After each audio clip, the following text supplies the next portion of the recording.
Sekarang kita pindah ke penyakit berikutnya.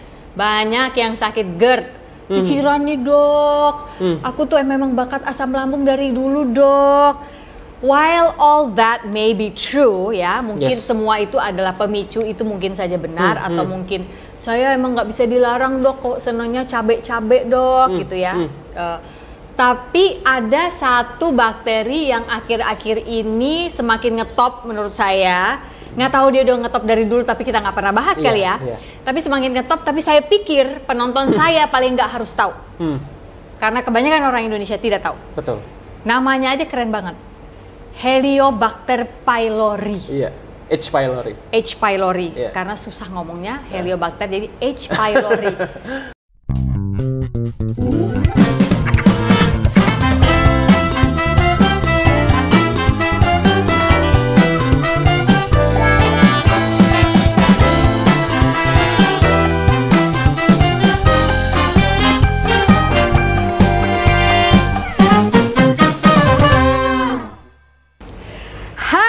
Kita bertemu lagi di Sofi Davi Talks. Hari ini saya punya tamu yang luar biasa menarik karena saya tertarik pada bidangnya.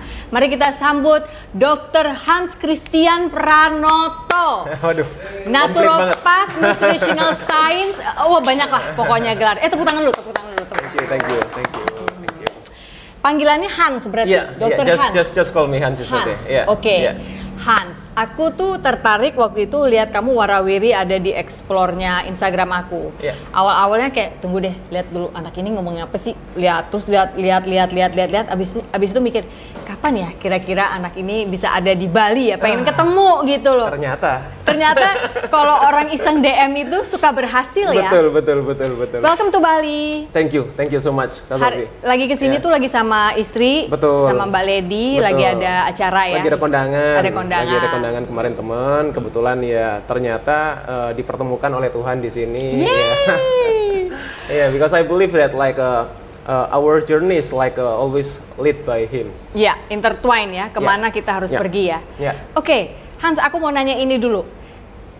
Kamu dipanggilnya dokter ya. Kalau di komen-komen, dok, ini gimana dok, itu gimana dok gitu ya.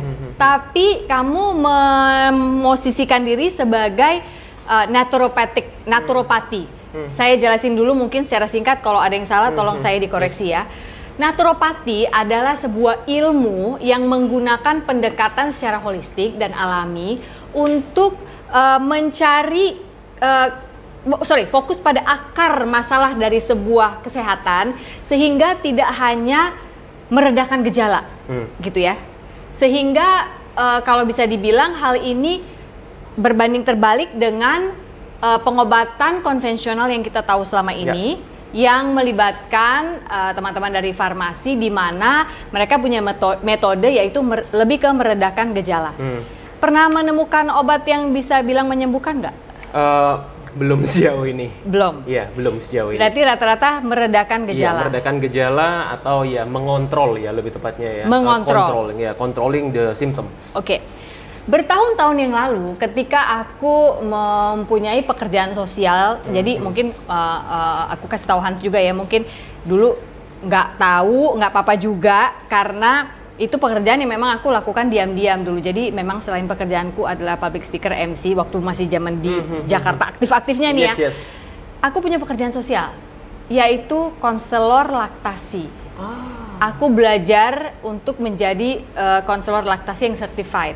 Ya, sehingga aku membantu ibu-ibu untuk bisa menyusui dengan baik, tidak mendengar mitos, memosisikan bayi dengan tepat pada pelekatan di areola, dan bukan hanya puting dan yang lain-lain itu kan butuh teknik. Aku ditrain di bawah Dr. Utami Rusli yang adalah seorang spesialis anak dengan subspesialis laktasi. Pada saat itu ngetop banget tuh ada satu istilah yang disebut, zaman dulu kan masih zaman Twitter tuh, disebut RUMS. Rational Use of Medicine. Benar ya. Nah, tambah ke sini aku lihat si RUMS ini nggak tahu ya, itu berubah fungsi apa nggak sih atau bergeser ke orang sekarang kenal yang namanya functional medicine. Mirip nggak itu? Mirip ya. Intinya adalah obat itu adalah pilihan terakhir banget, benar nggak sih? menurut ilmu itu, menurut ilmu betul, itu ya. betul. Terakhir banget setelah kita mencoba mencari akarnya, ini sakit apa, ini kalau batuk apa, jadi bukan batuk, matikan batuknya, bukan gitu kan? Yes. Demam, matikan demamnya. Cari tahu dulu kenapa dia demam, kan begitu ya? Betul. Oke. Sementara ini menarik nih, Hans ini lulus awalnya sebagai sarjana kedokteran. Iya. Ini menarik buat saya. Iya. Lalu abis itu aku ceritain dikit ya, supaya kan kita udah ngobrol by phone. Abis itu Hans mencoba untuk sekolah spesialis. Ya, mencoba untuk approach. Mencoba untuk approach. Surgeon. Ya. Mau jadi ahli bedah. Ya. Sebelum kita ke naturopati, apa yang terjadi di situ? Kenapa kamu nggak jadi dokter bedah? Nggak keterima, sesimpel itu aja jawabannya. Nggak keterima? Iya, nggak keterima. Nggak keterima tuh gimana sih kalau dokter mau apply spesialis? Kan kita memang perlu ada tesnya dulu, kemudian perlu kalau di Indonesia tuh ada rekomendasi dan lain-lain gitu. Nah kebetulan memang saya ini kan generasi pertama ya, gitu, generasi pertama tidak punya di keluarga. Di keluarga tidak ada keluarga dokter gitu. Oh, jadi kamu dokter pertama di keluargamu? Betul. Jadi tidak ada privilege. Kalau orang bilang kan, wah ada yang bilang, wah ini udah dapat privilege nih. Ya, atau, sebentar, sorry, boleh naikin dikit nggak mic-nya? Boleh. Biar lebih. This one? Naik lagi. Oke. Ya. Jadi actually I don't have that privilege. So just give it a shot. Dan pada waktu itu memang ya mungkin belum jalannya di sana ya Kak Sofi. Sebentar, sorry aku potong ya. Belum dapat privilege. Memangnya untuk apply dokter spesialis, menurut kebiasaan yang Hans tahu ada di Indonesia, yang sudah kamu alami, itu harus punya apa? Surat rekomendasi dari siapa? Dari dokter yang mengajar kita. Ya, selama S1 itu? Iya, betul. Emang dosen nggak bisa ngasih? Dosen maksudnya, dosen, betul. Iya, emang dosen waktu itu nggak ngasih? Tidak semuanya bisa, gitu. Tergantung siapa yang merekomendasikan, kemudian akan dikaji ulang, gitu. Nah, jadi memang untuk diterima itu perlu kita bilang juga one of a mystery ya. Gitu. Jadi kita nggak bisa benar-benar cuma sekedar kita lulus tesnya kemudian langsung diterima, nggak seperti itu. Jadi ada beberapa step lain, filtering yang juga diperlukan untuk menentukan, karena kan kuotanya kan juga terbatas Kak Sofi. Oh, kuota terbatas ya? Iya dong, gitu. Jadi berbeda dengan kita asal kita mencapai nilai di atas 85 misalnya, diterima langsung, nggak gitu. Jadi tetap ada beberapa filtering yang menyebabkan ini diterima atau ini belum diterima gitu. Oke, jadi Hans nggak keterima? Ya. Dan itu juga membutuhkan biaya besar untuk sekolah spesialis? Iya dong, pastinya. Oke, jadi memang berat ya sekolah spesialis? Oke, artinya kamu merasa cita-citamu terhenti di situ? Enggak juga sebetulnya. Kamu nggak cita-cita jadi dokter tadinya? Enggak, awalnya enggak. Just my parents want karena ya mungkin sama seperti beberapa orang ya, orang kan tidak semuanya punya cita-cita ya Kak Sofi. Me as well, saya bukan tipe-tipe orang yang ambisius, to be honest, so I don't have that ambition gitu, to be something or to be someone. Jadi kamu dulu pengen kerja apa ceritanya lulus sekolah? Nggak ada, just ini aja, want to work as just like karyawan.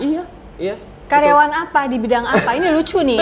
betul. Jadi sama kayak mungkin anak kecil pada umumnya ya, ketika ditanya pengen jadi apa, jadi arsitek, ya jadi astronot, jadi presiden, gitu. So I don't have, I used to be like a very, sampai sekarang sebetulnya sih, not that ambitious gitu. Jadi so that's why I just want to make my life meaningful, by changing what I can change, and I don't want to change what I couldn't change. Jadi kamu hanya ingin berusaha mengubah apa yang bisa kamu bisa ubah, yang nggak bisa ya udah. Betul, gitu. karena setelah saya sampai detik ini ya, I still believe, I still have like a long journey. Saya percaya bahwa tidak segala sesuatu itu sekalipun kita ingin ubah itu bisa kita ubah. Coba ulang lagi. Tidak segala sesuatu yang ingin kita ubah itu bisa kita ubah. Dan itu nggak apa-apa? Dan itu nggak apa-apa. Oke. Umur berapa kamu sadar itu? 30. Oke. Ya. Oke. People just want to listen what they want to listen. Betul. Orang hanya ingin mendengarkan apa yang mereka bisa dengarkan, dalam arti ada yang bagian dia tutup telinga Betul. juga gitu ya. Makanya pasien yang datang ke saya asumsikan bahwa mereka sudah tahu bahwa mereka akan saya arahkan kemana. Oke, Iya. ini kan tapi setelah kamu sekolah naturopati Betul, dan betul, nggak betul. lulus yang spesialis tadi. Betul. Oke, sekarang kita sambungin lagi. Nggak diterima spesialis. Kecewa berapa lama atau nggak pakai kecewa? Months maybe. Kayak Several bulan? months ya, just several months. Then like kebetulan saya itu mungkin Kak Sofi either tahu atau belum tahu ya. Saya juga sempat memulai coba-coba bikin makanan sehat. Oh, aku nggak gitu. tahu. Iya, Pernah ya? Iya. Terus? Bikin makanan sehat. Sebetulnya masih running until now. Ya, cuma bukan yang booming atau seperti apa enggak. Karena memang yang saya buat itu personalized. Oke, personalize I untuk make like kebutuhan. personalized my patient. Oke. Ya, kebanyakan yang join catering adalah my patient. Patient. Ya. Tapi kan setelah jadi pasien, Betul. Waktu Sebelumnya cuma jualan-jualan sandwich. Tapi yang versi sehat. sehat. kenapa tuh Hans? Emang dari dulu kamu waktu kecil Enggak sehat sih. gitu yang workout, makan protein, fiber apa? Turning point-nya itu sebetulnya pada waktu saya sebelum masuk kuliah, malu perutnya buncit. Hah? Emang kamu pernah buncit? Iya, jadi at that time saya tuh sebetulnya dari dulu dari kecil suka olahraga. Oke. Ya SMP, SMA di zaman anak-anak suka main PS Ya. dan lain-lain. Saya lebih suka sports yang sifatnya itu bener-bener physical. Oke. Gitu, badminton, kemudian basketball, volley gitu-gitu. Nah, cuma pada waktu kuliah pun itu kok merasa mau masuk kuliah ya, itu merasa wah perutnya buncit banget nih, gitu. Nah, dan sebagai anak laki-laki malulah saya. Ya, jadi I tried to get rid of my belly fat.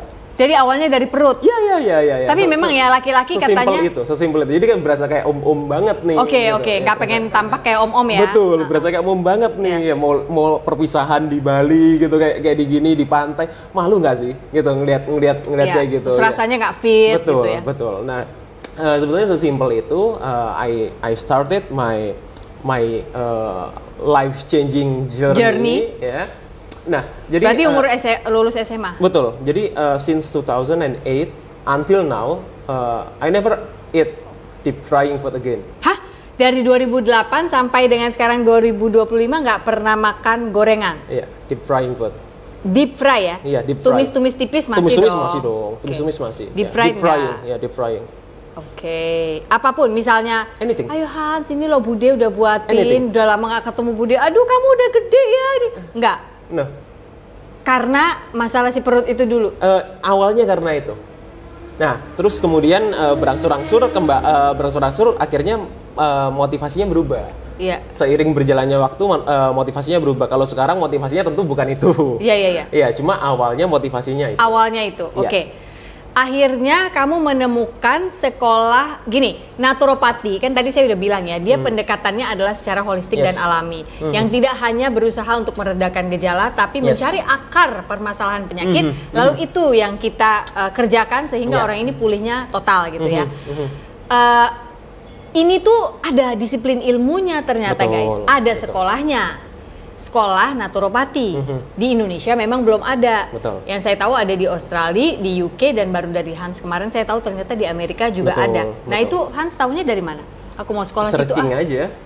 Karena dari awal itu udah punya interest. Kak Sofi dari waktu kuliah itu Kuliah kedokteran. udah mulai punya awareness. Udah mulai makan sehat.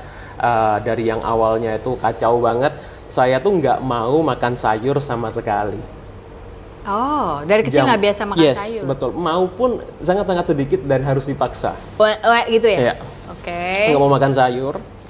Kalau makan yang dibikinin mama yang kuah-kuah gitu, harus ada keripik-keripiknya. I love chiki and something. Cheese ball gitu-gitu that ya. was my favorite food. And I have to eat them when I have like a soupy. Oh, kalau ada kuah dishes. harus kretes-kretes. Yes. Kalau nggak kamu nggak bisa makan. Nah, siapa nih di sini yang juga suka kerupuk? Angkat tangan. Seburuk itu. Nah, kenapa jadi, kamu bilang itu buruk? Tar dulu, buat orang-orang yang awam nggak ngerti. Iya, kenapa? sekarang saya tahu itu buruk. Iya. Iya, dulu ya udah ya nggak apa-apa gitu. Jadi kan berpikirnya ya kayak mungkin kalau buat teman-teman yang ini ya, saya panggilnya apa nih di sini? Ya, panggil untuk audiensnya apa nih di sini? Nggak ada teman-teman ya. aja. Teman-teman aja ya. Nggak, karena saya juga edukasi di platform YouTube juga. Iya. So gini, saya selalu bilang bahwa banyak orang itu yang berpikir selama kita nggak berlebihan nggak apa-apa. Itu adalah komen terbanyak yang ketika saya edukasi di platform manapun. Dokter Hans ini nggak boleh, ini nggak boleh, ini nggak boleh. Ya, bolehlah dok, asal nggak berlebihan. Nah, saya pun dulu juga berpikirnya seperti itu. Nah, nggak apa-apa lah makan apapun asal nggak berlebihan. Gini biasanya, kan nggak tiap hari. Betul, gitu ya. betul. So sebetulnya the problem itu dengan kita makanan-makanan seperti itu adalah memicu yang namanya inflamasi tingkat rendah tapi kronis. Sebentar, tolong jelaskan kepada pemirsa saya, Ya. bedanya inflamasi dengan infeksi. Kasih contoh aja yang gampang. Oke. Infeksi jatuh. Infeksi pasti inflamasi. Inflamasi belum tentu infeksi. Itu simpel itu. Iya. Ya. Jadi kalau kita kasih contoh Ya. misalnya infeksi jatuh kena apalah gitu, Gini. jadi nanah infeksi. Contoh kita jatuh ya. Kita ambil case kita jatuh. Kita jatuh itu ya anggaplah kita apa nih? Kebeset. Ya kebeset atau gimana ya. Kita jatuh itu inflamasi. Jatuhnya inflamasi. Jatuhnya inflamasi. Ya, ketika lukanya sudah terbuka, kemudian ada bakteri nih Ikutan. nempel di sini, jadinya infeksi. Infeksi. Oke. Jadi infeksi sudah pasti inflamasi. Yes, Inflamasi belum tentu akan sampai ke tahap infeksi. betul. Masalahnya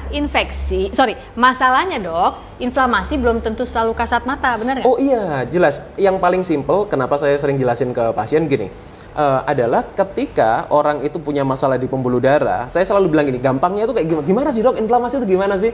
Saya selalu kasih contoh paling gampang, itu sama kayak kita punya pembuluh darah tapi luka, Bu. Oke. Nah, kalau lu luka di tangan, lu bisa kelihatan. Tapi kalau lu luka di pembuluh darah, you couldn't see that. Gitu. Kita akan tahu dari Pemeriksaan. Dan itu pun biasanya akan kita lihat enzimnya. Kita lihat sel darah putih kita. Nggak bisa benar-benar ngelihat kecuali MRI ya. Yeah. Beda cerita gitu. Yeah. Tapi kan tidak semua orang mampu untuk afford itu, Kak. Ya, Gitu. untuk bayar MRI. Betul. Tapi sebelum pemeriksaan pun sebenarnya kalau kita waspada dan mengerti, bisa kerasa dong di badan kita. Tiba-tiba bangun pusing nih, ada apa nih? Bisa. Dan seringkali orang kan ignore that signal. Gejala itu ya, malah dimatikan. Betul. Malah Baru pusing dimatikan. langsung. Contoh yang paling simpel adalah demam ya, gitu. Jadi paling sering adalah ketika orang demam, orang cari obat untuk menurunkan demam atau antipiretik. Ya. Nah, antipiretik atau obat yang penurun demam, mau paracetamol kayak ya dan lain-lain gitu. Ibuprofen ya kan, dan any kind of the medicine that used today, itu kan tujuannya untuk kita meredam kita punya gejala, gitu. Demam itu kan sebetulnya ketika tubuh kita lagi perang nih. Gampangnya kan gitu. Ya, ketika tubuh kita lagi perang, sel darah putihnya, T-selnya, and so on, itu ketika lagi perang, itu akan menimbulkan sensasi demam di dalam tubuh kita. Nah, kalau kita matikan demamnya, berarti kita sebetulnya lagi matikan perangnya. Iya, perangnya, gitu. Nah, tidak menyelesaikan masalah karena apa? Karena it will coming back. Ya, dia akan kembali lagi ya. Betul. Entah kapan pasti balik. Dan menyerang kita punya yang namanya tentara itu tadi. Ya, T-cells tadi. Betul. Ya, gitu. Oke. Nah, ini kira-kira sampai sini udah dapet ya gambarannya ya. Ibaratnya kalau misalnya anak kita nangis, yang harus kita lakukan apa sih? Langsung nih iPad, nih permen. Atau kenapa nangis nak? Betul. Ada apa? Betul. Iya kan? Betul. Jadi kita cari tahu alasan dia menangis. Bahkan bayi sekalipun yang belum bisa bicara, aku percaya bahwa ketika ditanya kenapa dia nangis, lama-lama feeling kita sebagai orang tua juga ngerti, oh kalau nangisnya begini mau pipis. Yes. Oh kalau nangisnya gini kesakitan. Oh kalau nangis begini dia sebenarnya lagi berusaha komunikasi aja sama kita, apa lapar atau learn apa. to understand. Itu kan ya. Oke, itu adalah cara kita untuk mengerti naturopati ini apa. Nah, naturopati sendiri ternyata punya banyak cabang ya di dalam disiplin ilmu ya. Betul. Ada modalitas lewat herbal atau jamu, misalnya kalau di Indonesia dibilangnya jamu. Kalau di luar negeri kan herbal itu kan bisa dedaunan, bisa biji-bijian, herbs and spices. Yes. yang adalah dulu orang Spanyol kesini untuk ngambil itu ya dok Iya, ya padahal betul, ya. Terus betul. kita dengan santainya melupakan ya. Iya, di Indonesia kaya banget sih. Kaya Lalu banget. ada homeopati. Itu another thing deh. Besok-besok kita undang homeopat aja karena itu bisa panjang lagi pembahasannya. Betul. Ada yang kita kenal dengan tusuk jarum ya atau acupressure ya, yang di titiknya tapi ditekan. Betul. Apalagi biasanya yang banyak, dipelajari? Banyak. Jadi for sleep ya, di sini mungkin orang taunya hipnoterapi. Ya. Ya, kind of that. Ya. Kemudian juga mencakup karena di Indonesia itu kan memang dibagi-bagi ya, Kasofia spesialisnya ya. Gitu. Sedangkan kalau di naturopath itu perbedaannya apa sih? Kita mempelajarinya secara holistik. Sebetulnya ketika saya menjelaskan ke pasien, kalau seperti ini kan pasti pasien bingung ya. Gitu. Jadi saya menjelaskannya seperti ini. Tubuh kita itu satu kesatuan. Ya, jadi ketika kita berbicara masalah yang mungkin muncul dari mata kita, misal orang punya masalah glaukoma, ya mereka selalu berpikir, oh ya udah berarti kita ke dokter spesialis mata. Kita punya masalah di kulit, eksim, ya kita ke dokter spesialis kulit. Apakah salah? Tidak salah. Ya, tapi masalah yang muncul dari luar itu seringkali juga masalahnya tidak berasal dari lokal itu areanya. Nah, tapi berasal dari tubuh kita yang lain. Mungkin masalah livernya terganggu. Mungkin ginjalnya terganggu, mungkin tiroidnya terganggu, mungkin pankreasnya punya masalah. Nah, kalau kita hanya melihatnya hanya localized seperti itu, kita akan kehilangan gambaran utuhnya. Sehingga naturopati itu melihat gambaran utuh, yes, ya kan? Betul. Jadi sesimpel itu sebetulnya. Karena kalau kita bicara mengenai cabangnya, there are so many, like what you said. So many things that we learn. Cuma I don't want to make it like a complex ya. Dan jangan bikin pusing deh ya. And I don't want to oversimplify as well. So that's why I always say ketika kita itu punya masalah kesehatan, sebetulnya what happen in your body adalah kamu kehilangan keseimbangannya. Dan dia mencari keseimbangan itu kembali. Betul. Caranya adalah dengan memunculkan gejala supaya kita memperhatikan gitu kan. Betul. Sayangnya kita terbiasa ketika muncul gejala malah kita padamkan. Ya kapan belajarnya kan gitu aja terus ya. Betul. Sampai akhirnya menjadi tadi itu kronis ya, itu maksudnya kronis. Kronis. Jadi low grade chronic inflammation itu adalah suatu peradangan yang terjadi tingkatnya rendah, derajatnya rendah. Makanya kita nggak terlalu bingung, nggak terlalu panik. Beda sama orang kalau kecelakaan nih, ya panik. Gitu. Ya. Kemudian terjadi perdarahan gitu. Nah, orang akan panik kenapa? Karena derajat inflamasinya bukan level rendah, tapi udah level yang medium to high. Gitu. Makanya mereka bingung gimana nih cari obat untuk hentikan perdarahannya, dijahit dan lain-lain. Atau misalnya ketika orang ada yang sesek dada, tiba-tiba ternyata dia serangan jantung di tempat. Itu kan udah life or death ya, Dok ya. Betul. Sehingga akhirnya membuat orang panik. Padahal step menuju sana sebelum terjadi itu sesak, banyak yang mungkin sudah tidak diperhatikan. Betul. Misalnya seperti ketika dia merasa kesulitan bernafas ringan, itu hal-hal yang harus kita sudah perhatikan, benar nggak sih? Ya, sebisa mungkin like many people say, mencegah kan lebih baik daripada mengobati ya kan? Gitu. Jadi kalau kita memang sebetulnya kalau kita mau berbicara, tidak semua orang memang bisa merasakan gejalanya. Ada beberapa penyakit yang saya juga sering kali edukasikan itu tidak ada gejalanya, hampir tidak ada gejalanya. Contoh yang paling simple, fatty liver.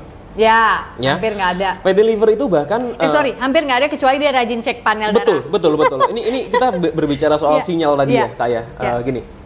Kenapa kok saya selalu menyarankan pasien, meskipun kamu udah hidup sehat, saya pun pribadi, saya selalu bilang ke pasien ya, meskipun jangan membuat saya menjadi tolok ukur. Karena saya juga selalu bilang bahwa saya bukan motivator. If I can do it, you don't have to do it. Oh, that's nice. If he can do it, we don't have to do it. You don't have to do it, because you are not me. Nah, jadi ketika saya misalnya bilang sama pasien, saya itu melakukan check up still. Meskipun dengan saya tahu apa yang saya lakukan, I'm not saying I'm the super healthy one gitu. No. Terkadang ketika saya harus keluar, saya tetap harus makan di luar. Which is I couldn't change what I can change. Gitu. Ambil pilihan yang terbaik dari terburuk lah ya. Terburuk, choose the best from the worst. Nah, jadi ketika kita berbicara seperti, kita sudah melakukan hidup sehat dan lain-lain, saya tetap sarankan pasien untuk melakukan check up rutin. Berapa kali setahun tuh menurutmu? Kalau bisa setahun 2 kali. Kalau Iya. untuk orang-orang yang tidak punya masalah kesehatan metabolik ya gitu. Tapi kalau misalnya punya masalah kesehatan metabolik dan perlu evaluasi, misalnya pasien yang punya masalah cancer, itu kan banyak saya handle juga sekarang, autoimun gitu. Kemudian juga diabetes itu udah everyday itu ya. 70% pasien saya diabetes. Ya. Gitu. Nah, jadi tetap kita melakukan yang namanya evaluasi tiap 2 sampai 3 bulan.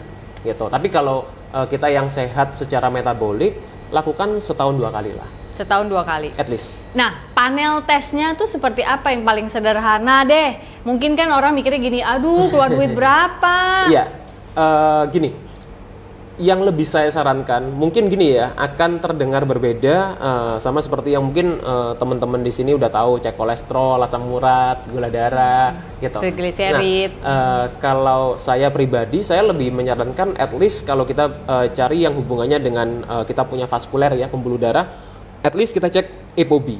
Ya. Ya. ApoB tulisannya guys.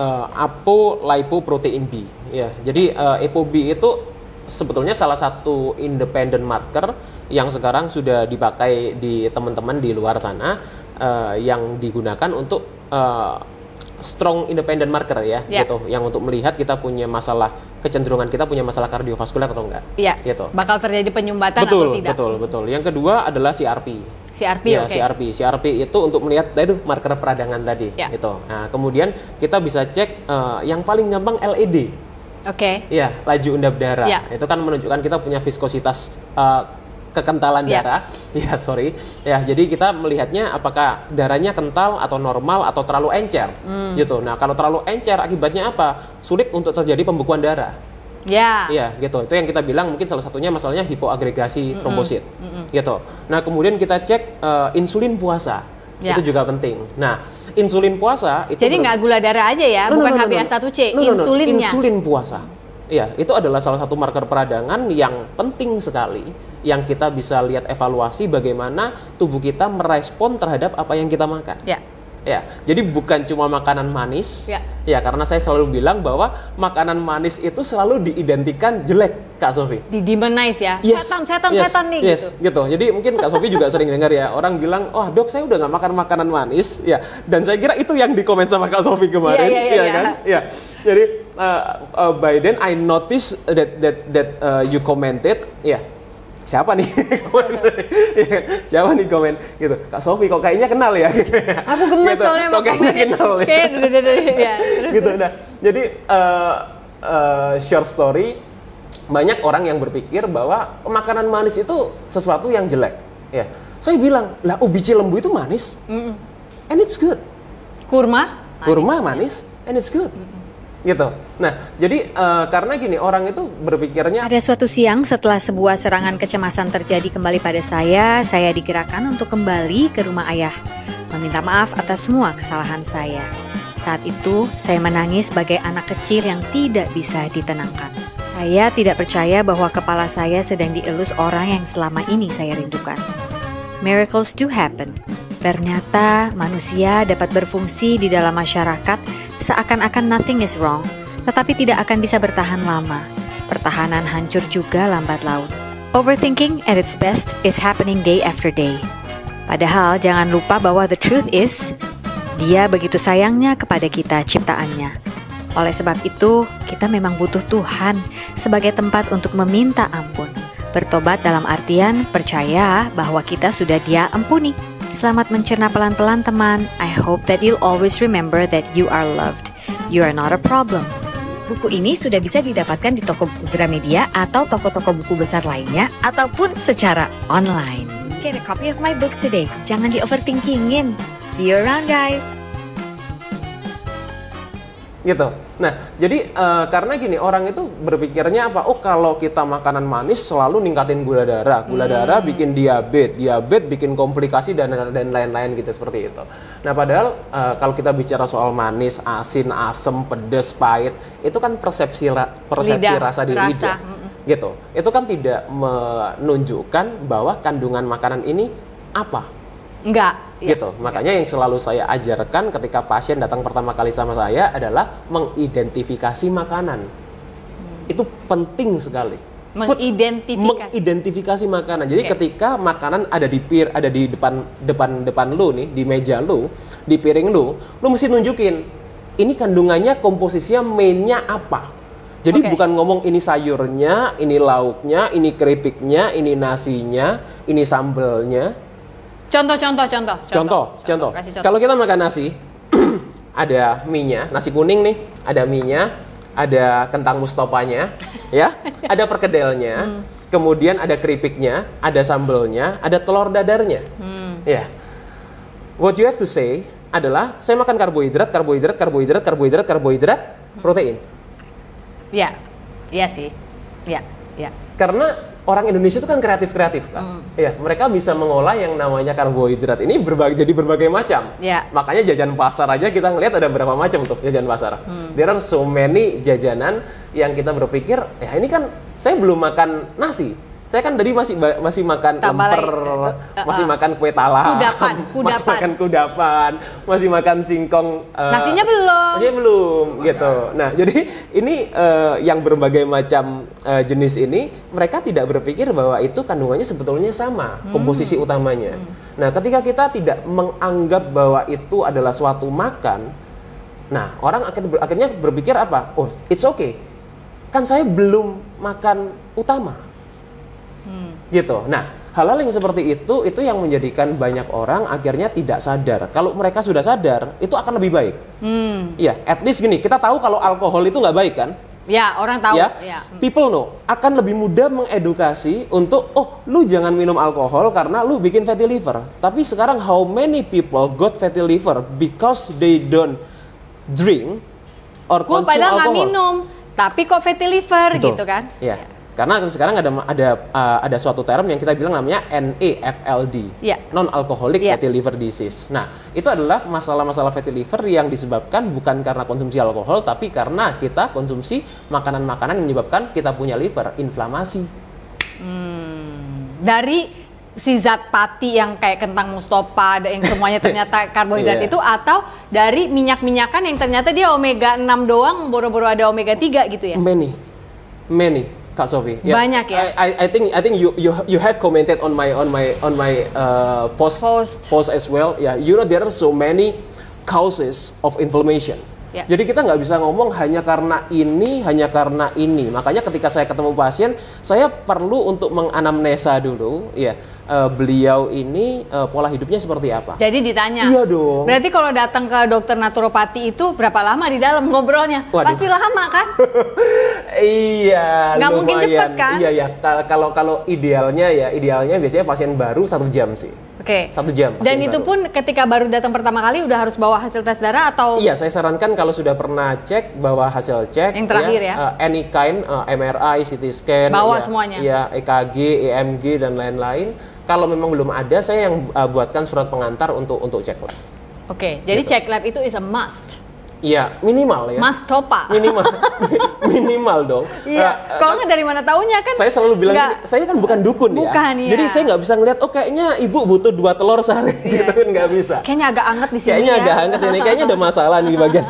Kan nggak bisa gitu Kak. Ya jadi bagaimanapun kita perlu bantuan ya, karena cek lab itu kan salah satu pemeriksaan penunjang yang kita perlu untuk mendiagnosa. Mendiagnosa itu tugasnya dokter, bukan tugasnya pasien. Ya. Makanya kalau kita self-diagnose itu yang bahaya. Gitu. Tapi dokter bisa diajak sebagai teman diskusi. Betul. Iya kan? Yeah. Like now. Ya, like now. Sehingga kita itu apa ya? Mau dibilang terlalu cuek juga jangan ya. Pokoknya gue ke dokter mau taunya semua, nggak bisa. Kita harus mau tahu. Kita harus mau bertanya.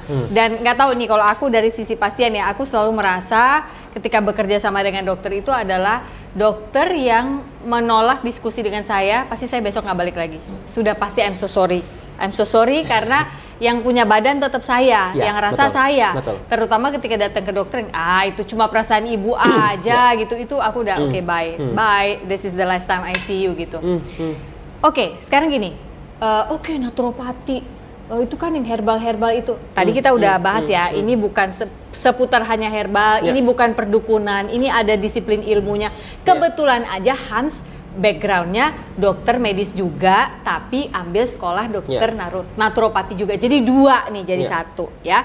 Nah, pertanyaan saya adalah di Indonesia ini ya, kita kayaknya belum banyak menemukan rekan-rekan, rekanmu bukan rekanku karena aku tidak lulus sekolah kedokteran yang mengadopsi atau menganut pendekatan atau pemahaman naturopati. Terlepas daripada dokter tersebut sekolah naturopati lagi ataupun dia akhirnya self study, dia belajar sendiri dengan kan sekarang banyak banget course dan it's okay juga. Ya, dan tetap sah praktek toh karena memang ada judul dokternya ya gitu ya. Bagaimana caranya menurutmu ketika kita sebagai awam pengen tahu, aku mau dong dokter yang arahnya ke seperti ini nih, kayak si Hans ini. Kan nggak mungkin dong, cuma semua orang hanya ke dokter Hans doang. Kan pasti banyak teman-teman yang lain. Bagaimana cara kita nih yang awam mengenali untuk tahu, oh nih kayaknya dokter ini cocok nih, dia soalnya mau tahu gejalanya, pemicu. Dia nggak cuma, ini ya, oke obatnya ini ya obatnya ini. Itu gimana? The best way? The best way, you have mentioned it just now.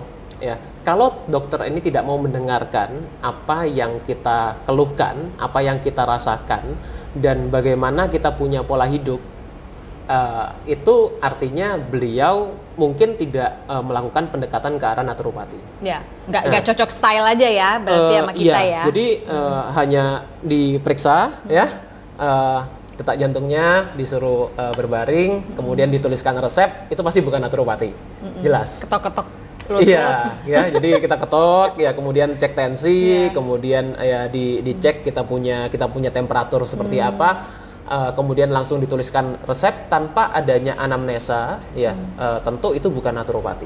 Anamnesa itu apa? Anamnesa itu mungkin bahasa mudanya interview ya kak. Interview mungkin bahasa mudanya seperti anamnesa itu. Jadi kita melakukan pertanyaan-pertanyaan yang merujuk ke diagnosa pasien, namanya anamnesa. Jadi seperti saya tanya misalnya, oh BAB-nya lancar nggak? Gitu. Kemudian kualitas tidurnya seperti apa? Bangun pagi berasa fresh atau kita berasa masih feel fatigue ketika kita bangun pagi? How's your energy level?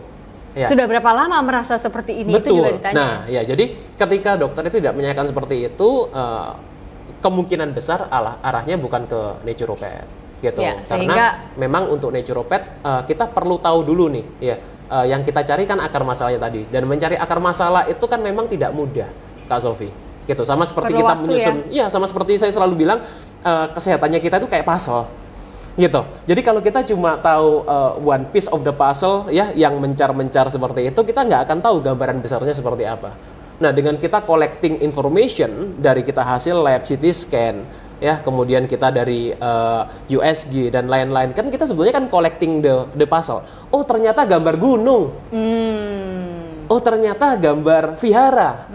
Gitu. Nah, kita kan bisa kelihatan ya, gitu. Nah, jadi nggak ngarang gambar di sini ya, betul. Tapi berdasarkan puzzle yang si pasien bawa. Iya, yang lebih payah lagi kalau misalnya udah minum obat ini nanti balik lagi kalau misalnya masih ada gejala.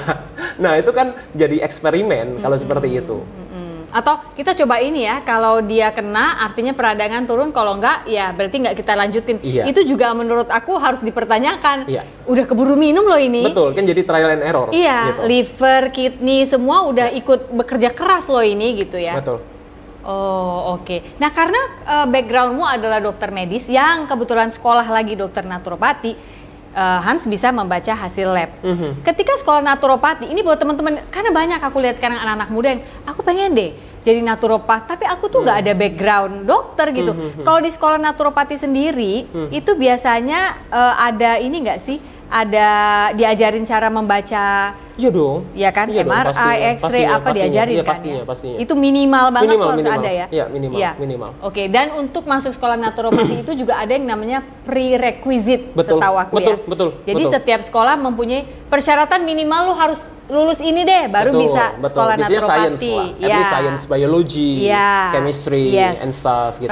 Minimal ada basic science-nya. Ibaratnya kalau SMA itu penjurusannya ke IPA lah gitu. Kalau kita dari social, ekonomik, kita mau menyeberang ke sana kan butuh waktu yang cukup panjang ya untuk memahami itu. Iya. Ada juga aku pernah menemukan sekolah yang dia tidak mensyaratkan itu, namun ketika masuk si mahasiswa ini harus ambil lagi college. ya mata pelajaran. Ya, jadi agak lebih lama kita lulusnya daripada yang teman-teman yang punya background science. Jadi zaman sekarang mungkin bisa. Kalau mungkin anaknya mau sekolah di situ nih, kebanyakan ibu-ibu juga yang nontonnya. Silakan dicari aja, itu jalurnya banyak ya. Kalau memang arahnya mau ke naturopati. Nah, sekarang aku mau tanya ini. Tadi kan Han sempat bilang, aku tuh 70% pasien diabetes. Betul. Rata-rata. Betul. Kalau boleh tahu, ya. Penyebabnya apa, triggernya di 70% itu? Di Indonesia? Ya, di Indonesia. Tentu karena saya mostly pasien di Indonesia. Di Jakarta dan Surabaya yang pasienmu inilah? Paling banyak. Ya, sebetulnya sekarang sejak COVID, Kak Sofi, pasien saya dari Aceh sampai Papua. Oh, datang tuh ke Surabaya? No, online. Oh, online juga bisa? I do online as well. I do online as well. Ya, dan saya memang sekarang cukup banyak juga pasien yang di Denmark, ya, di Netherlands, gitu, di Singapura juga banyak. Jadi banyak pasien itu yang memang di Melbourne juga, saya juga punya pasien, tapi mereka by online. Karena kan sekarang dulu kita melakukan online, ngapain gitu. Ya, sejak kan? Ada COVID ada telemedicine ya? Betul. Nah, dari sana akhirnya banyak pasien-pasien itu yang bisa mengenal saya, karena saya juga kebetulan juga aktif untuk mengedukasi di YouTube, kemudian di Instagram dan lain-lain. Nah, akhirnya mereka mengenal gitu. Nah, itu juga mungkin jadi salah dua ya. Kak Sofi tadi, kalau Kak Sofi tanya gimana caranya kita tahu bahwa dokter ini melakukan pendekatan naturopati atau tidak, ya salah duanya adalah kita dengarkan bagaimana beliau-beliau ini mengedukasi pasiennya. I see. Gitu. Harus mau edukasi ya? Betul. Kalau nggak mau berarti nggak ke naturopati itu ya? Iya, dan edukasinya seperti apa? Ya, karena sekarang saya kira juga cukup banyak ya rekan-rekan sejawat yang mereka juga aktif mengedukasi. Tapi kalau mengedukasinya, kalau sakit ini minum obat ini, sakit ini minum obat ini, ya sebetulnya sama aja. Gitu. Alergi kita minum antihistamin, kalau kita diabetes kita minum metformin, ya, dan lain-lain. Kalau kita menyarankannya seperti itu, tentu ya pendekatannya bukan naturopati. Oke. Gitu. Gini, bisa nggak orang datang, dia udah bawa semua rekomendasi dari dokter segala macam lab, dia tetap berobat pada dokternya, tapi dia mau datang ke seorang naturopat untuk mengadopsi cara-cara naturopati sehingga konstitusi tubuhnya itu membantu pengobatan dia saat ini. Bisa banget. Jadi gini, like what you say, since I used to be like a allopath as well. Alopati, ya. Jadi akhirnya gini, saya itu banyak orang berpikir, oh dokter Hans ini anti obat. Saya sering kali di branding seperti itu, karena saya sekarang yang saya praktekkan adalah naturopatinya. Nah, saya bilang saya itu tidak anti obat, tapi saya menggunakan obat like what you say at the beginning, rational itu sebagai pilihan yang terakhir, ya kalau memang masih banyak pilihan-pilihan yang lain. Ya. Gitu. Sekarang kita pindah ke penyakit berikutnya. Banyak yang sakit GERD. Pikiran nih dok, aku tuh memang bakat asam lambung dari dulu dok. While all that may be true, ya mungkin semua itu adalah pemicu, itu mungkin saja benar, atau mungkin saya emang nggak bisa dilarang dok, kok senangnya cabe-cabe dok, gitu ya. Tapi ada satu bakteri yang akhir-akhir ini semakin ngetop menurut saya. Nggak tahu dia udah ngetop dari dulu, tapi kita nggak pernah bahas kali ya. Tapi semakin ngetop, tapi saya pikir penonton saya paling nggak harus tahu. Karena kebanyakan orang Indonesia tidak tahu. Betul. Namanya aja keren banget. Helicobacter pylori. Iya, H. pylori. H. pylori, karena susah ngomongnya Helicobacter, jadi H. pylori. Awal ya, orang suka nggak sabar ya, Han? Orang nggak sabar. Mereka pengennya melakukan apa yang saya instruksikan, satu minggu udah kelihatan hasilnya. Nggak bisa dong. Gitu. Saya selalu bilang gini, ngerusak mobil sama perbaikin mobil itu lebih cepat ngerusak. Iya. Kuman datangnya naik pesawat jet, pulangnya naik bajaj, jadi harus sabar. Yes. Gitu. Kemudian setelah dyspepsia atau indigestion, kemudian baru kita punya masalah yang biasanya GERD. Now you know everything has like a correlation. Iya, nyambung, benar. Kalau lu melakukan seperti ini, nanti defisiti vitamin D. Defisiti vitamin D, nanti lu performa seks menurun. Performa seks menurun, lu minum obat kuat. Lu minum obat kuat, lu kena masalah jantung. Lu kena masalah jantung, lu kena masalah stroke. So it's like kalau kita nggak memutus mata rantainya, masalah itu akan muter terus.